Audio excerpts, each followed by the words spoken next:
Boa tarde a todos presentes, boa tarde aos amigos da internet também. Estamos iniciando mais um trabalho aqui na Casa do Caminho, sempre com os recados bem básicos, né? A casa tem trabalho todos os dias, praticamente, menos a sexta-feira, que é onde ocorre um atendimento a quem for dependente químico, né? Principalmente aos familiares, né? Esse trabalho não é aberto ao público, é exclusivamente para quem está com esse problema. E aí ocorre às sextas-feiras, 19h45. O restante dos dias tem afixado no quadro da entrada e na internet também tem no site também. Os horários de palestras, de todos os dias, os temas, todos. E outra coisa também tem o plantão também, que houver necessidade, todo dia chegando uma meia hora antes, sempre tem alguém que vai atendê-lo, com certeza. E a casa tem o lado social. Nós estamos atendendo no momento 70 famílias, né, intercalados aí de 35 cada mês. E isso é feito a doação de cesta básica, né, que ocorre todo segundo sábado de cada mês. E eu aproveito também o momento para solicitar, principalmente aos presentes, quem puder colaborar, nós estamos precisando bastante, principalmente de arroz, feijão e óleo. Estamos necessitando bastante. Quem puder colaborar, a gente agradece muito. Outro trabalho social é a entrega dos lanches, que ocorre nas imediações do metrô Carandiru. Esse ocorre todo sábado, por volta das 5:45 da tarde. O pessoal sai daqui e vai ali para aquela região, distribuir um lanche para nossos amigos, nossos irmãos carentes. Também, quem quiser colaborar, ou inclusive se juntar a essa equipe, agradecemos também. Tá? E peço a gentileza de todos desligar seus celulares, né? Então vamos dar início aos nossos trabalhos. Convido a todos a cerrar os olhos. É um ato simbólico, mas muito importante para podermos voltar nosso pensamento, o nosso olhar para nós mesmos, para dentro de nós. Com esse ato, vamos tentar, como eu sempre friso aqui, que sei que é difícil, esquecer os problemas do mundo lá de fora. E vamos aproveitar essa chuva de bênçãos que foi preparada aqui pela espiritualidade, ao qual todos estamos sendo agraciados. Vamos pedindo o apoio de toda essa espiritualidade para entendimento de tudo aquilo que vai ser apresentado aqui no tema de hoje, pois sabemos que precisamos de duas coisas, de instrução e de trabalho. E a instrução, dos caminhos, são as palestras que são ministradas, apesar de ser um tempo curto, mas é onde é um espaço que usamos para apresentar um tema, para discussão, e depois, quem quiser aprofundamento, através da leitura dos livros, da doutrina, uma ampla biblioteca que temos aí sobre os assuntos. Então aí temos que estudar. Estudar e praticar. Este é o caminho para nos elevarmos, para nos melhorarmos. Pois o que importa para nós, que já sabemos que estamos aqui na doutrina, é o lado espiritual. Que uma vez criados, somos imortais. E já que temos esse longo caminho para trilhar, sabemos que temos que nos melhorar cada vez mais.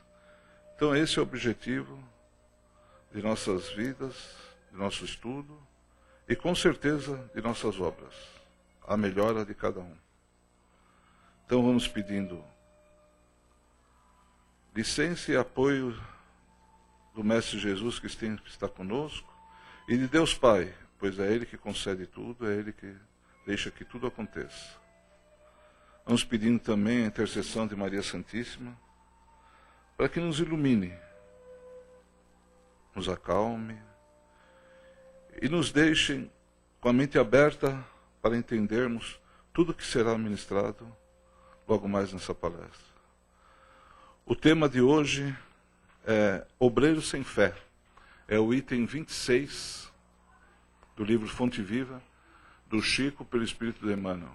Eu convido o irmão Amir para decorrer sobre esse assunto. Boa tarde. Todos bem? Tudo tranquilo? E eu te mostrarei a minha fé pelas minhas obras.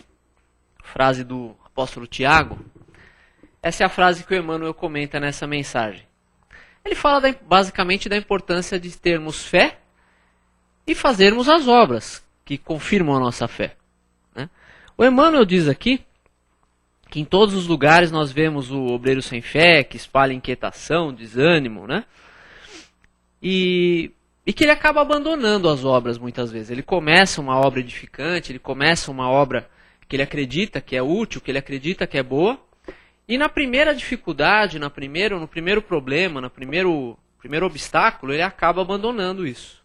Acaba abandonando, acaba achando que aquilo não vale a pena, acaba achando que aquilo é uma mentira, né? Muitas vezes duvida dos próprios postulados da fé que ele esposou, né? Então Emmanuel fala sobre isso, sobre a importância de nós conciliarmos a fé e as obras. Ele fala o seguinte, que não te concentres na fé sem obras, que constitui uma embriaguez perigosa da alma.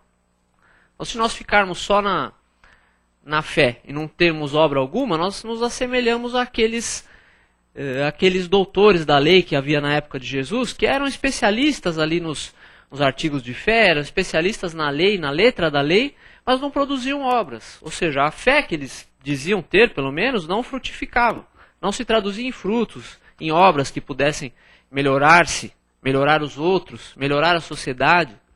Então, é sobre esse tipo de fé que o Emmanuel nos coloca. E também ele diz o seguinte, não te consagres à ação sem fé no poder divino e em teu próprio esforço. Então, ele fala que nós temos que ter as duas coisas. Porque uma pessoa também que sai fazendo obras e passa a simplesmente, não, vou dedicar a minha vida toda às obras. Aí ela distribui o lanche, ela dá passe no centro, faz palestra, dá aula e vai distribuir o lanche na rua e tal. E também não tem nada dentro do coração muitas vezes. Muitas vezes faz isso de uma maneira automática, de uma maneira até com um sentimento de pagamento, com um sentimento de, vou fazer bastante obras para ressarcir os meus débitos com a lei divina. Não é com esse tipo de sentimento que nós devemos fazer as obras de caridade, pois as obras de caridade, elas devem começar no nosso coração e terminar nos nossos braços. Se elas começam nos nossos braços, elas estão começando pelas causas erradas, começando das maneiras erradas. Então vamos pensar, né? O apóstolo Paulo, já na sua epístola aos Coríntios, ele falava da importância da fé, da esperança e da caridade. Então a fé e a caridade já andavam juntas aí na própria visão de Paulo. Que, portanto, a nossa fé não seria completa sem as obras e as obras não seriam completas sem a fé. Vamos pensar então, nós temos fé? Nós que estamos aqui já conhecedores, em certa medida, do Evangelho, conhecedores da doutrina espírita, conhecedores muitas vezes de dogmas de outras religiões, nem todos que frequentam as casas são espíritas realmente. Será que nós temos fé? Vamos raciocinar um pouco sobre isso. O que seria fé? A maioria das pessoas provavelmente responderia, fé é acreditar em alguma coisa.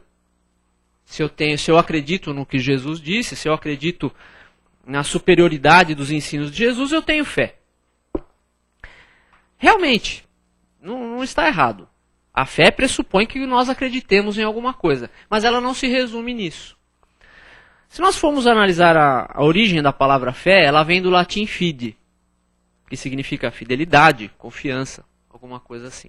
As palavras jurídicas nós temos aí, se tiver algum advogado aqui, tem o Léo, né? Sabe que muitas palavras do direito aí, que ainda são usadas no direito, usam esse radical.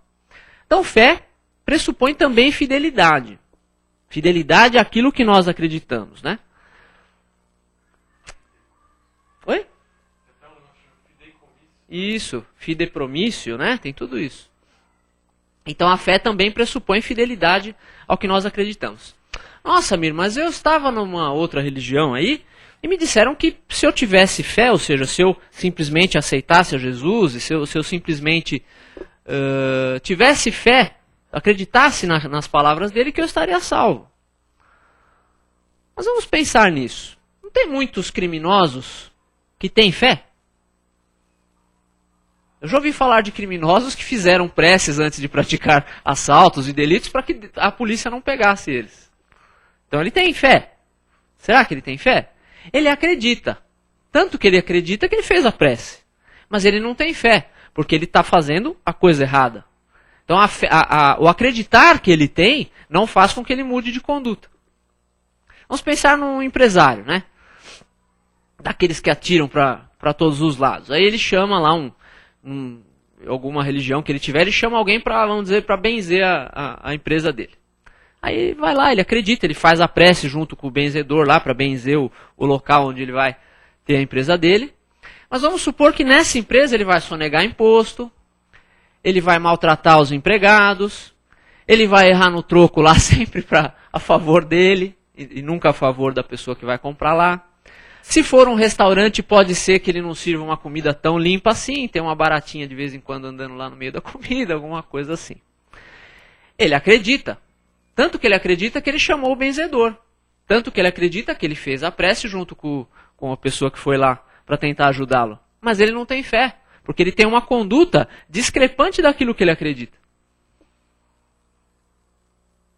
Então fé é um pouco mais complicado do que nós simplesmente acreditarmos, né?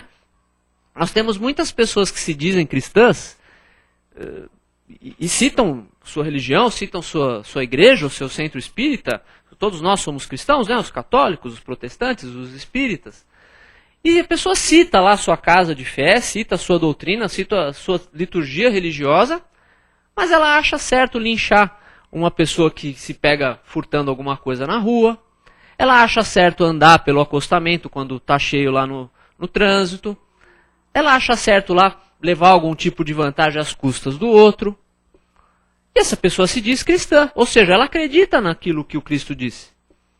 Ela acredita no que está na Bíblia, ou no Evangelho segundo o Espiritismo, também. Ela acredita em tudo isso, mas isso não faz com que ela mude de conduta. Se essa pessoa não muda de conduta, a fé dela se resume no crer, mas não é a fé que transporta montanhas que o Cristo fala, que nós vamos falar daqui a pouquinho. Então fé é um pouco diferente de acreditar, né? Vamos dar outro exemplo. O médico que sabe que o cigarro faz mal, ele estudou isso muitos anos, que sabe que a bebida alcoólica faz mal, e ele gosta de beber, ele bebe, ele fuma. Até coisas piores, às vezes usa droga, alguma coisa assim. Então esse médico, ele acredita naquilo, ele estudou. Ele sabe que aquilo faz mal, não é nem questão de acreditar, ele sabe.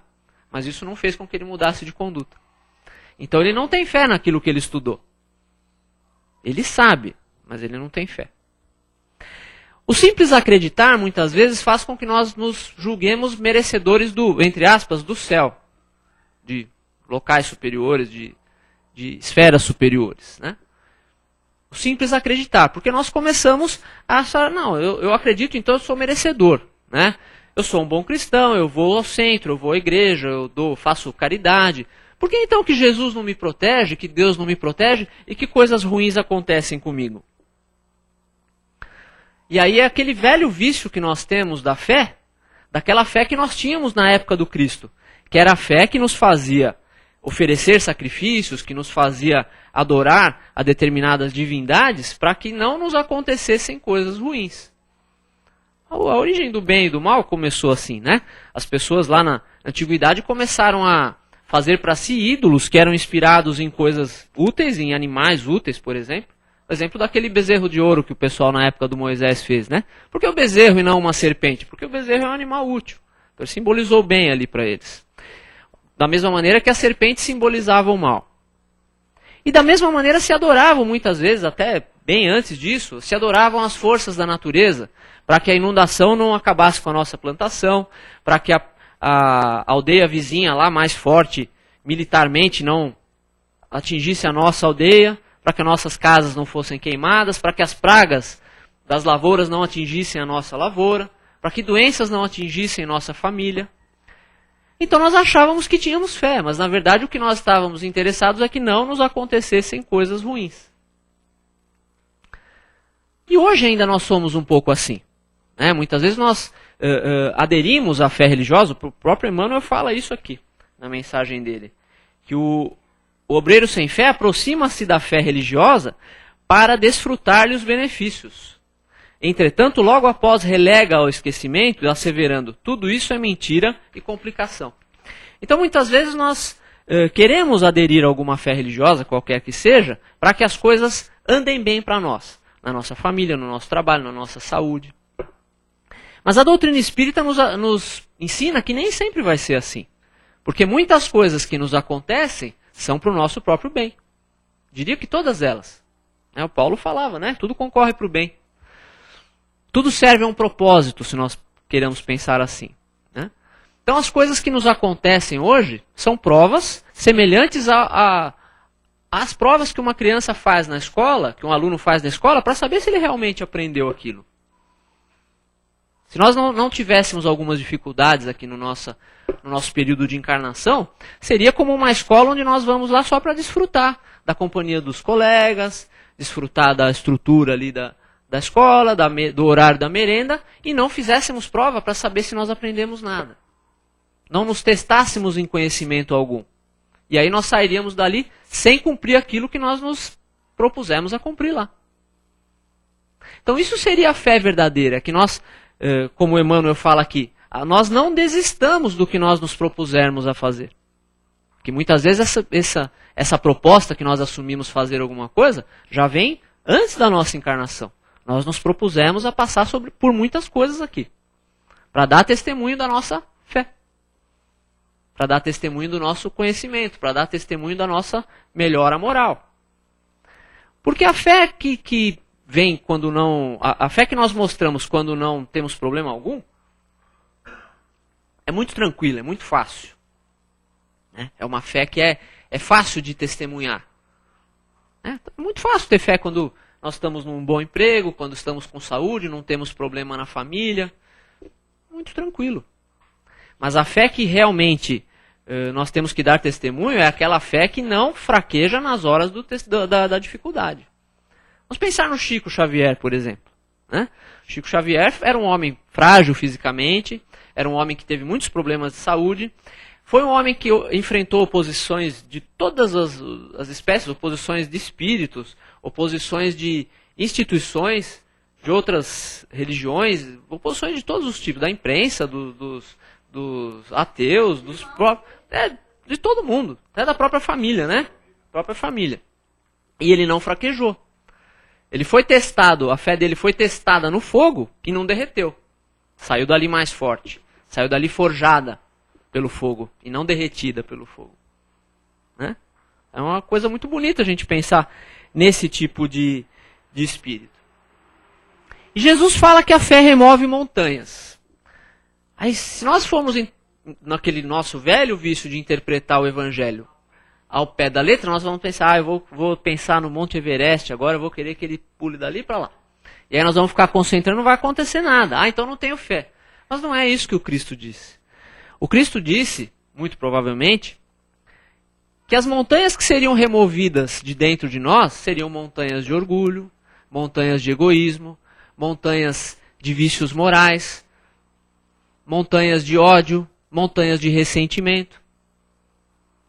E transportarmos outras montanhas para dentro. Que montanha? Montanhas de amor, de compreensão, de paciência, de perdão, de fé, de caridade.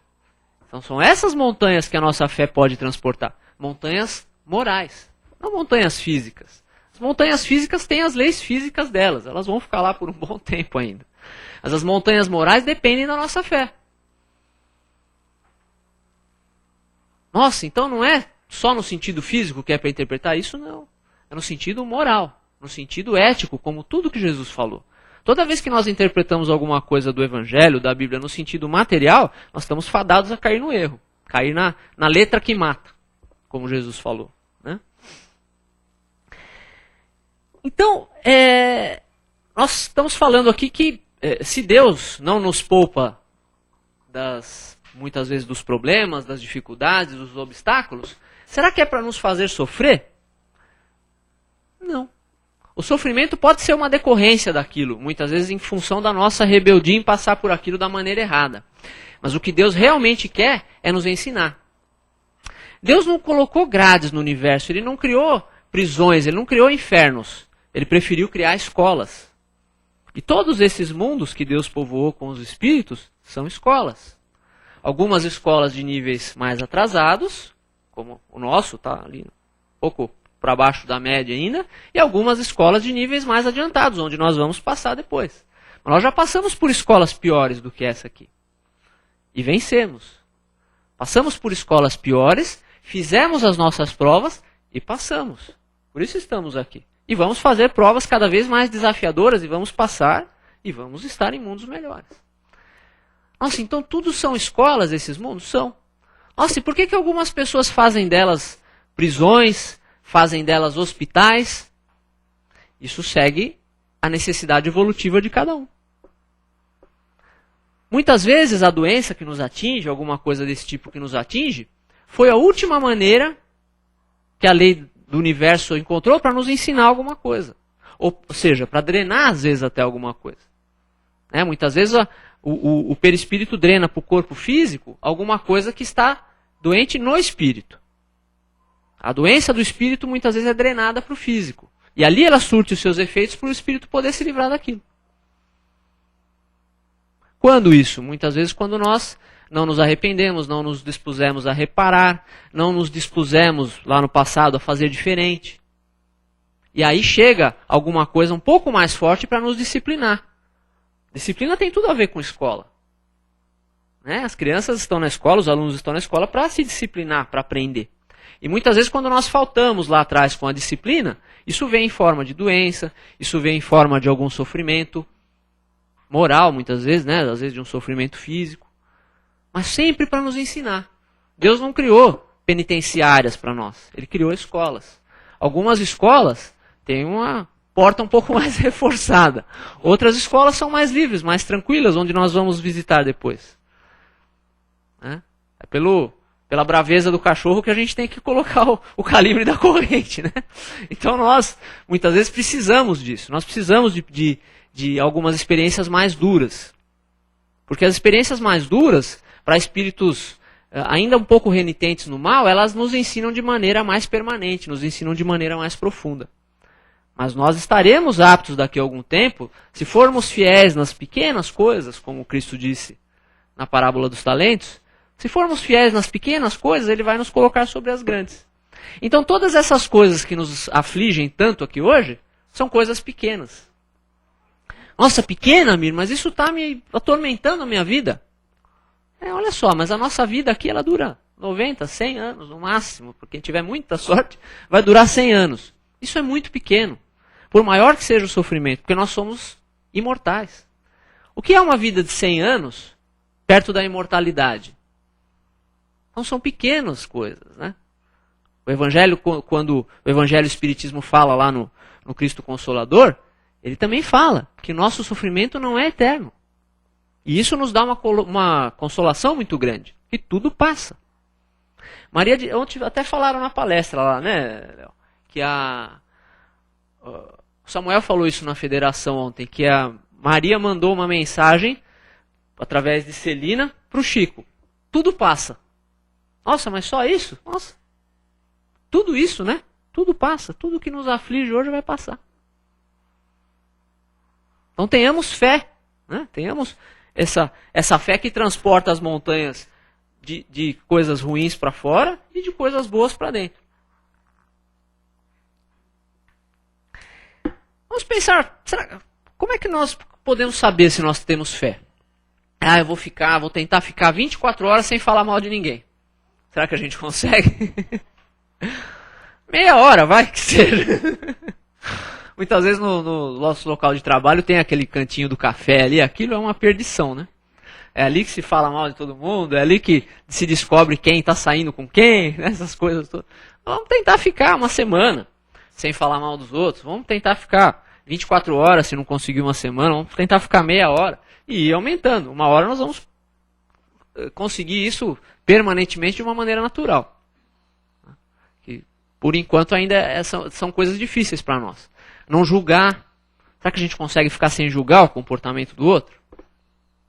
A gente gosta tanto, de ver o que os outros fazem, o que acontece com o outro. Para quê? Para exercer um tipo de poder, um tipo de julgamento. Isso nos faz sentir superiores muitas vezes. É mais uma coisa que nós precisamos abandonar. Cada um de nós precisa fazer um exame de consciência, como Santo Agostinho disse ali no Livro dos Espíritos que ele fazia, que ele toda noite ele deitava lá e ficava pensando se ele tinha faltado com o dever moral em alguma coisa, se ele tinha feito mal a alguém, se tinha alguém que poderia se queixar dele por algum motivo. E no dia seguinte ele procurava fazer diferente o que ele tinha errado. E assim ele foi dia após dia, dia após dia, e chegou na evolução que chegou. Então é um caminho seguro, que nós possamos fazer nosso autoexame, nosso próprio exame de consciência. Não precisa falar com... confessar os pecados, não precisa chegar para o outro e dizer o que o outro acha. Não, nós mesmos, com o conhecimento que nós já temos, com a leitura que nós já temos de evangelho, com o que nós já acompanhamos de aula, de palestra e tudo, já dá para nós fazermos um exame de consciência e ver o que precisa ser mudado. Todos nós sabemos, de alguma maneira, o que precisa ser mudado. Algumas coisas ainda nos escapam ao senso crítico, mas elas vão. Nosso senso crítico também vai se aproximando, vai se aprimorando. No Livro dos Espíritos fala lá que a lei de Deus está na consciência do homem. Então não tem um julgador externo para dizer o que nós fazemos de errado, para apontar o dedo para nós e dizer, olha, você fez isso, você fez aquilo. Não, é a nossa consciência que nos julga. Nossa consciência sabe quando nós erramos, quando nós acertamos. E Jesus incentivou isso quando o pessoal queria apedrejar a mulher adúltera lá, e ele falou assim, olha, quem tiver sem pecado que atire a primeira pedra. Então cada um sabia ali na própria consciência o que tinha de errado, o que fazia de errado, o que tinha feito de errado e tornava tão indigno quanto aquela mulher que estava sendo apedrejada. Então é a nossa própria consciência que sempre fala. Né? Outro exemplo. Quando nós vemos alguma dessas tragédias aí que todo dia acontece na televisão, de assassinatos, de estupros, de sequestros, a gente consegue facilmente fazer uma vibração pela vítima. Mas será que nós conseguimos fazer uma vibração verdadeiramente amorosa pelo culpado? Pelo agressor? É difícil ainda para nós. Para nós ainda, quando nós sabemos que alguém realmente errou, que alguém realmente agiu com maldade, que alguém agiu com crueldade, nós não conseguimos ainda deixar de ter ódio daquela pessoa. E é difícil para nós fazermos uma vibração verdadeiramente amorosa. Ver aquela pessoa como um irmão que precisa de ajuda. E muitas vezes quando nós fazemos a reunião de desobsessão, nós só conseguimos fazer essa vibração amorosa, primeiro porque a gente está num ambiente ali, num preparo que favorece isso. Mas também nós conseguimos porque nós conhecemos muito pouco daquela situação. Se nós víssemos como tudo aquilo ocorreu, como foram os desdobramentos daquilo, muitas vezes nós não conseguiríamos ajudar a pessoa de maneira adequada. Por isso que no atendimento fraterno, por exemplo, da casa espírita, nós não podemos nos envolver muito com o problema do assistido. Porque aí começa a entrar nosso julgamento. Então quem trabalha nesse tipo de tarefa, acho que deve ter alguns aqui, que trabalham nesse tipo de tarefa do atendimento fraterno, o envolvimento ali tem que ser um pouco limitado. Não podemos nos envolver tanto com o problema, porque se nós soubermos de tudo ali, nós vamos começar a exercer uma espécie de julgamento sobre aquilo. Isso vai diminuir nossa capacidade de ajudar o outro. Muitas vezes é difícil nós termos fé, porque nós achamos que o que nós sabemos, o que nós acreditamos e queremos ter fidelidade àquilo, contraria o que nós vemos. Nossa, mas como que é isso? Como foi na Epístola aos Hebreus, o Paulo falou, a fé é a certeza das coisas não vistas. Ele fala aqui, ó. É a certeza das coisas que se esperam e a convicção de fatos que não se veem. Não é acreditar, é ter convicção. Se nós temos convicção, nós mudamos de comportamento. Então não é só acreditar realmente. Mas muitas vezes o que nós vemos aqui, o que o mundo nos mostra, contraria aquilo que nós acreditamos, à primeira vista. Por quê? Porque nós sempre vamos naquele julgamento mais óbvio. Ah, se aconteceu alguma coisa para aquele cara ali, é porque isso, porque aquilo, tal. Mas tudo tem uma raiz no passado, no plano espiritual, na consciência daquela pessoa. Né? Muitas vezes nós pensamos, nossa, como é que Deus pôde permitir que uma pessoa tão boa quanto aquilo sofresse aquele tipo de coisa? Não existe vítima inocente na lei de Deus. Todas as vítimas, em algum momento aí da sua vida, das suas vidas, foram algozes. Não existe vítima inocente. Ou Deus não seria bom, não seria justo. Então, se Deus deixa com que a justiça se faça muitas vezes pelo sofrimento, é porque ela já começou aquele problema pelo sofrimento. E ela teve no caminho dela meios para reparar, para se arrepender, para fazer diferente, para reparar o mal que ela fez. E se nada disso foi feito, podemos esperar o retorno daquilo que nós fizemos. E aí esse retorno vem como resultante da lei de causa e efeito. Mas não porque Deus quer que nós soframos, mas com uma consequência direta da lei. Que vai nos fazer o quê? Aprendizado. O objetivo de tudo é o aprendizado, não é o sofrimento. É que muitos de nós nos negamos a fazer o aprendizado sem o sofrimento. Né? Então, a justiça divina nos permite também que nós façamos esse aprendizado de outra maneira. Então, como o Emmanuel fala aqui, o teste é para saber se nós temos fé suficiente para não desistir das obras que nós nos propusemos a fazer. Seja do lado de lá, seja aqui.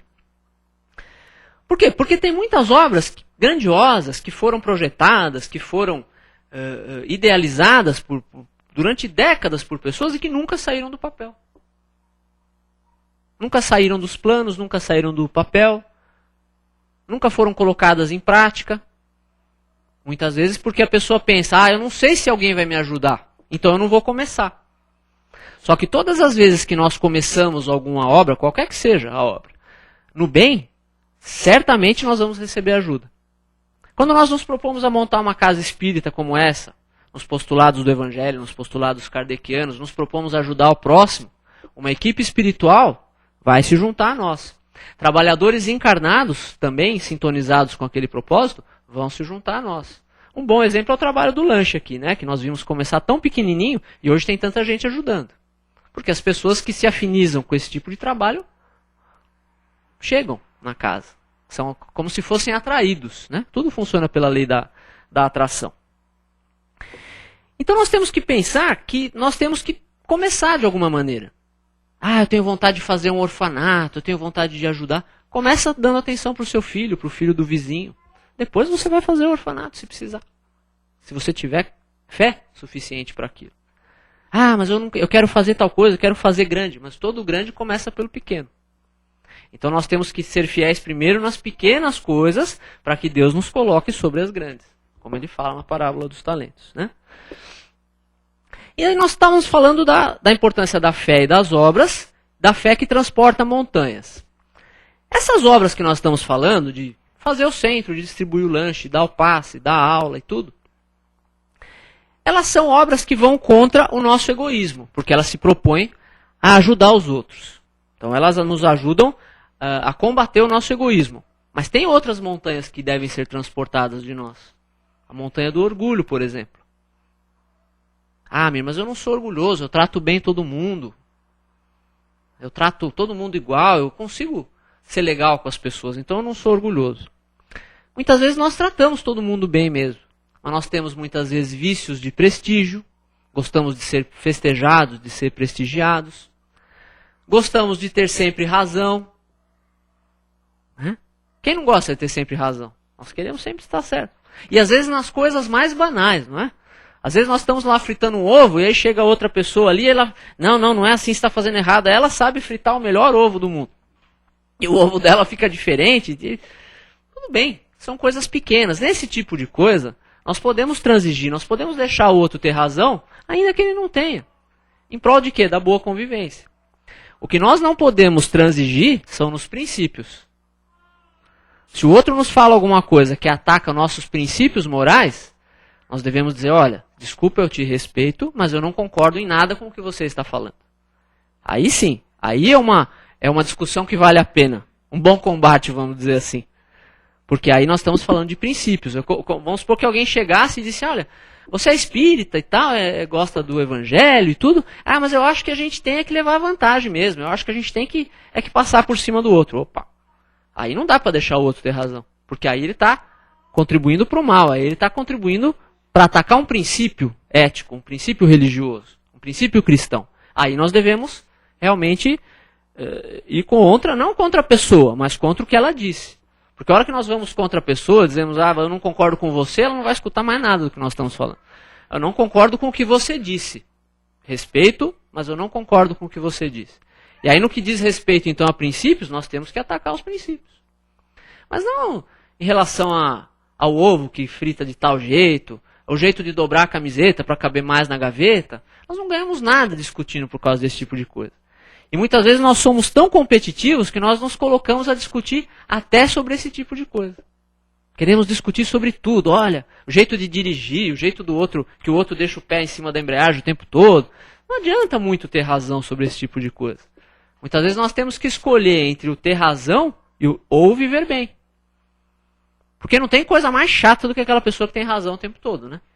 Não tem coisa mais chata do que a pessoa que sabe tudo ela entende, tudo ela sabe fritar o melhor ovo do mundo, ela sabe dobrar a camiseta melhor do que todo mundo. A pessoa, ninguém entende de arte melhor que todo mundo, quer ensinar o...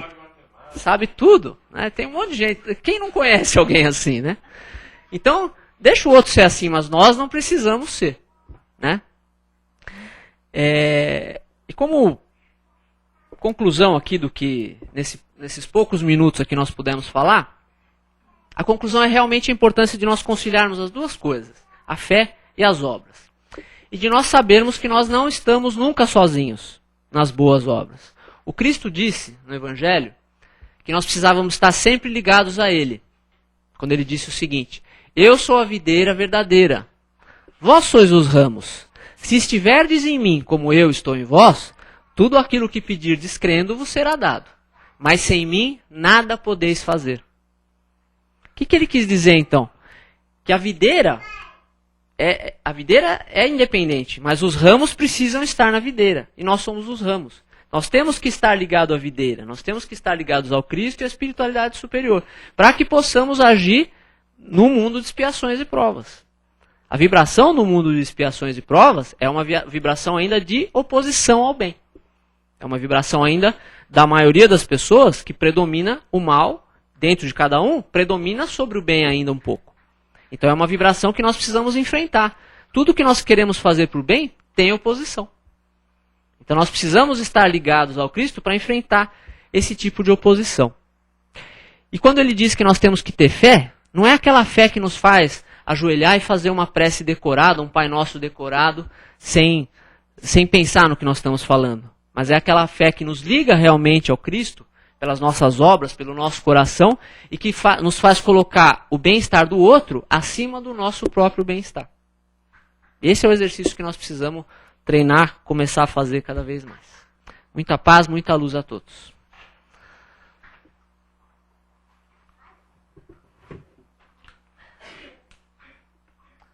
Obrigado, Amir. E agora é a hora da gente abrir para as perguntas, né? Eu vou começar aqui pela internet.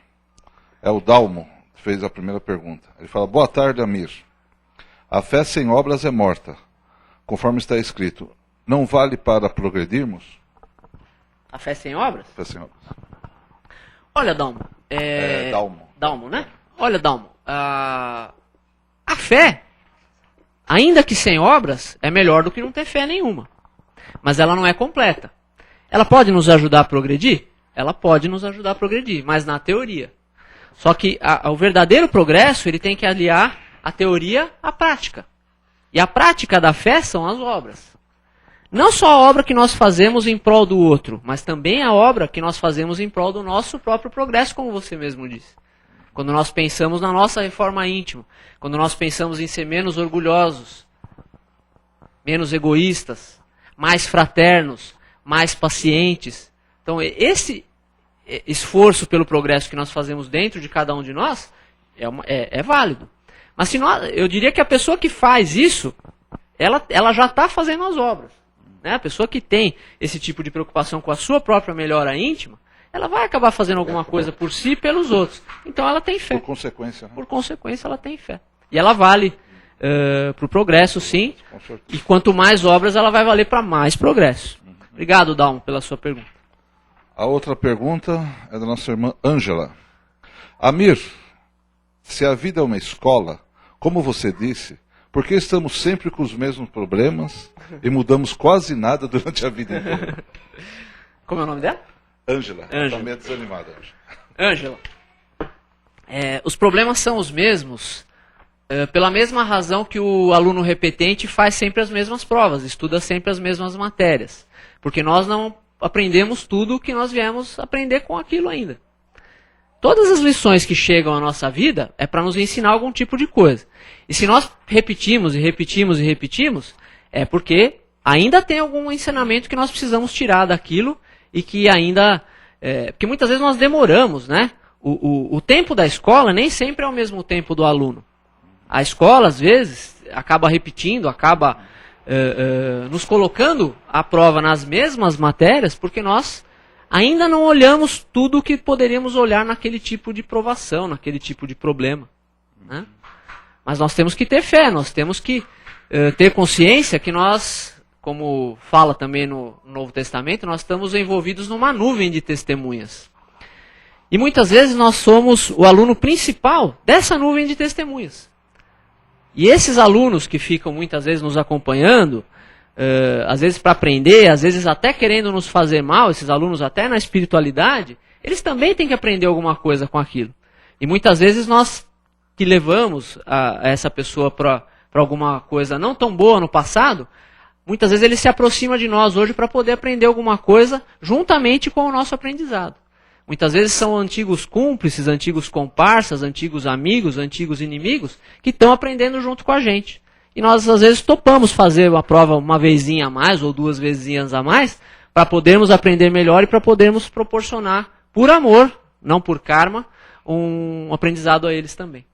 Tá, agora eu vou abrir aqui para o pessoal aqui presente. Essa ansiedade do caramba. Consigo segurar. Legal, eu acho interessante isso que você estava falando, amigo, mas eu vinha pensando, né? Justamente eu acho que encaixa nessa última pergunta da Ângela. Que Jesus falou, que obras é tudo isso, né? A pessoa pensa que obra é você construir um orfanato, ou senão você ir doar o pão. Também é isso, mas também é só reforma íntima, que é muito, muito importante também. E aí Jesus falou, cada um segundo a sua obra, né? E como uma forma de justiça. E gostaria que você comentasse, já que tem essa obra como motivo de salvação, e Jesus falou, cada um segundo a sua obra também, né? Uhum. Esse ensinamento, talvez... No Espiritismo, um dos maiores lemas do Espiritismo é fora da caridade não há salvação, né? E a caridade sempre é uma obra. Então nós não aceitamos aquela questão da salvação pela graça, da salvação pelo simples acreditar, pelo simples aceitar Jesus. Porém, nós temos que pensar o seguinte, se nós realmente aceitamos a Jesus, nós vamos fazer as obras que ele manda fazer. Que obras são essas? As nossas obras, né? Perdoar 70 vezes 7, andar uma segunda milha, oferecer o outro lado da face, tudo que ele mandou fazer. E ele disse ali numa dos seus principais ensinamentos, que de uma maneira alegórica, como sempre falava por parábolas, que os bodes seriam colocados à esquerda do Senhor e as ovelhas seriam colocadas à direita. E passariam da esquerda para a direita conforme tivessem ou não exercido a caridade. Ou seja, tive fome, me deste de comer, tive sede, me deste de beber, estive nu e me vestiste, estive na prisão e foste me visitar. E aí, esses seriam as ovelhas que passariam à direita. Né?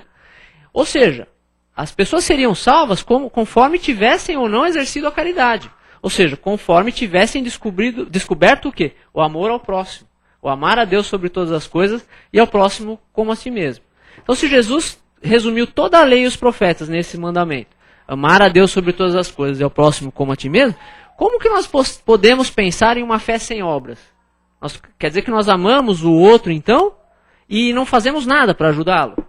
O outro está morrendo de fome e nós deixamos ele morrendo de fome. O outro está deprimido ali, está querendo se suicidar e nós deixamos ele passar por aquilo porque é problema dele. Então essa seria uma fé muito fácil, né? De simplesmente, eu acredito, então eu estou salvo. Mas e o outro? E tudo que nos cerca? Né?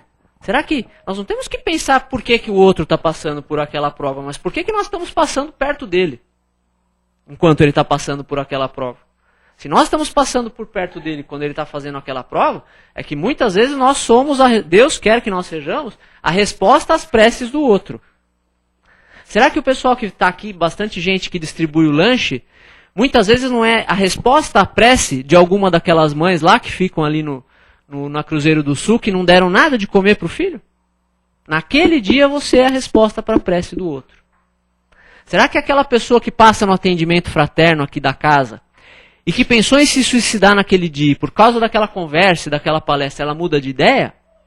Será que essa pessoa que a atendeu não foi a resposta às preces? Talvez não dela, mas da família dela, dos desencarnados que a amam. Então, muitas vezes nós temos que ser a resposta à prece do outro, porque Deus socorre o homem pelo homem. Não de uma maneira maravilhosa, sobrenatural, mas socorre através de cada um de nós. Então, é aí que eu vejo que tem a salvação pela fé. Mas a fé verdadeira é a fé com obras. Não é o simples acreditar. Legal. Consequência. Legal. Agora é uma colocação, não é uma pergunta. É da Maria Leia. Boa tarde, Almir. Boa tarde. Realmente é verdade. O julgar o próximo está contido na nossa natureza. Temos que agir, fazer o bem e amar ao próximo. E deixar o egoísmo de lado e ser bem mais humilde. Beijos para todos do centro. E aqui uma declaração de amor, em especial para o meu amor Lourenço. Lourenço destroçando os corações aí, Lourenço. Lá de São Luís do Maranhão, Maria Leia. Nossa, Lourenço, você tá chegando longe, hein? Lourenço conquistou o Brasil. Nosso Lourenço online. Tá. Só mais uma pergunta então aqui, abrir. É a última, hein, pessoal? Estamos com o tempo meio corrido. Primeiro, obrigada, Mir, excelente palestra. Eu fiquei pensando em relação a, muitas vezes, a fé está ligada a um tipo de pedido, né? Que muitas vezes, quando a gente se depara no momento de oração, tendo bastante fé em relação a alguma coisa que queremos, né? E está relacionado a algum tipo de pedido, né? De alguma coisa. Mas nunca deixar de esquecer que, na verdade, a gente fez um projeto antes, né? Então, na verdade, muitas vezes a gente acha que a gente tem que ter fé para alguma coisa que está muito clara para a gente, mas, na verdade, não vai de encontro com o projeto que, na verdade, nós escrevemos antes, né? Então, acho que nunca deixar de ter fé, mas vinculado ao que a gente, na verdade, já está tudo escrito, né? Então, na verdade, nós pedimos o que queremos, mas nós ganhamos o que nós precisamos. Né? Muitas vezes o que nós pedimos vai contra a nossa necessidade evolutiva. Eu, por exemplo, queria ser mais alto, mais bonito, mais forte, mais rico. Mas é o que temos para hoje, né? Então, muitas vezes isso iria contra a minha necessidade evolutiva. Poderia ser uma pessoa vaidosa, poderia ter outros defeitos mais ainda que eu não posso não ter hoje. Então, nós pedimos o que queremos, mas recebemos só o que realmente nos convém, segundo a vontade divina, a sabedoria divina. Isso. Bom, vai devagar, hein, Lourenço? Bem curtinha, Lourenço, que está em cima da hora. Devagar, hein? É o seguinte, a mediunidade e a caridade não se mede. Eu acredito também que a fé também não tem medida, entende? Então, se Jesus falou, se Santo Agostinho falou, tudo bem. Ele já tem aquela convicção, mas eu preciso me convencer daquilo que ele está falando. E como é que eu vou descobrir isso? Aí depende de cada um, né? O conhecimento. Assim, O conhecimento é tudo. Então vou abstrair através da natureza, vou me comportar conforme eu estou dentro, como é que eu vivo dentro dela, o que eu faço parte dessa natureza, como é que eu me comporto, se eu sou bom com uma pessoa, me sinto bem com aquilo. Quer dizer, nós vamos descobrindo isso com atividade, com a prática. Aí você se convence daquilo. Aí você fala, realmente eu acredito em alguma coisa. E eu costumo dizer, eu sempre gosto de falar isso, né? O que a gente fala numa casa espírita, seja numa palestra, seja numa aula, seja onde for, no atendimento, onde for, a gente não quer que as pessoas acreditem porque está sendo dito por fulano ou por Beltrano. A gente quer que as pessoas vão buscar o conhecimento por elas mesmas. Pesquisem, leiam, reflitam. E se o Espiritismo não é a única forma da verdade, né? A verdade está dispersa, talvez ela seja a forma mais condensada, mas essa mesma verdade está dispersa em muitas outras religiões. E se alguém encontrar alguma forma que nos mostre um Deus mais justo, mais misericordioso, mais sábio do que a maneira espírita que nós vemos tudo isso, que fale conosco, porque nós também queremos conhecer. Né? Então eu acho que o verdadeiro conhecimento é o conhecimento que é forjado dentro da pessoa e não imposto por alguém que está falando na tribuna. Né? Esse é o conhecimento, é a tal da fé inabalável, né? É aquela que vai de acordo com a razão dela. Exatamente. E só bem rapidinho vou colocar o seguinte, a fé, na verdade, é como você colocou muito bem. Antigamente o homem tinha o propósito de ter a fé pelo troco. Para se dar bem. Para se dar bem, era o troco. E o Jesus, aí eu acho que não é nem o fator espírita, nada, eu acho que é Jesus. A fé que Jesus mostrou é essa fé que você vive. Entendeu? Através do que ele falava, se você viver o que ele fala, você realmente consegue essa fé. E a fé te traz esperança e acaba te levando à paz. E todos acabam vivendo em amor pleno. É a fé então, de alguém. Isso que é a vida, a fé verdadeira, ela tem que ser vivida. É uma coisa abstrata que você não vê, não consegue enxergar, mas você a vive. É a fé de alguém que estava pregado na cruz ali, sangrando e sofrendo, e pediu para Deus perdoar porque a gente não sabia o que fazer. Exatamente. Essa é a fé verdadeira. Então, muito obrigado, Obrigado pela palestra, pelas palavras. Mas nós temos horário aqui. Vamos lá. Então agora é o momento de nós doarmos amor. Então vamos pôr em prática, né, essa fé. Como foi colocado aqui, a fé que vivemos, a fé que temos em Jesus, nosso Mestre. Então vamos fazer essa doação em forma de vibração.